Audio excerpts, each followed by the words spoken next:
Praise the lord everyone. చాలాసార్లు మనం ఒక సంఘటనను గమనించి ఉంటాం. చాలాసార్లు ఈ సంఘటనను మనం విని ఉంటాం. అదేదనగా ఒకరి ఎడల ఒకరికి ప్రేమ తగ్గిపోవడం గాని, ఒకరి ఎడల ఒకరికి ఆప్యాయతలు తగ్గిపోవడం గాని మనం చూస్తూ ఉంటాం.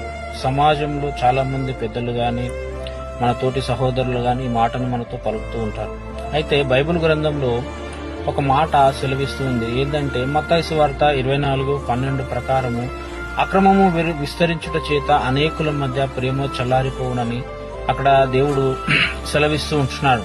కాబట్టి ప్రియ సోదరులారా, ఈ నేటి సమాజంలో నేటి దినాలలో ఒకరి ఎడల ఒకరికి ప్రేమలు అనేటివి కరువైపోయినాయి. దేని నిమిత్తం అంటే అక్రమము అంటే నేను, నా వాళ్ళు, నా ఫ్యామిలీ అనే మట్టు ధోరణి వచ్చింది తప్ప ఇది నా సహోదరుడు, నా అన్న, నా తమ్ముడు, నా చెల్లి, నా అక్క అనే ఒక బాంధవ్యాలు అనేటివి తెగిపోయినాయి. సో కాబట్టి ప్రియ సహోదరులారా, నేనేమంటున్నానంటే అందరం కూడా ప్రేమ కలిగి జీవిస్తే ఈ లోకంలో మనం ఏది కూడా శాశ్వతం కాదు, ఏది కూడా మనం తీసుకొని పోలేము. కానీ కేవలము ఒక మంచిని మాత్రమే మనం ఈ లోకం నుంచి మనం తీసుకొని పోయేవారిగా ఉంటాం.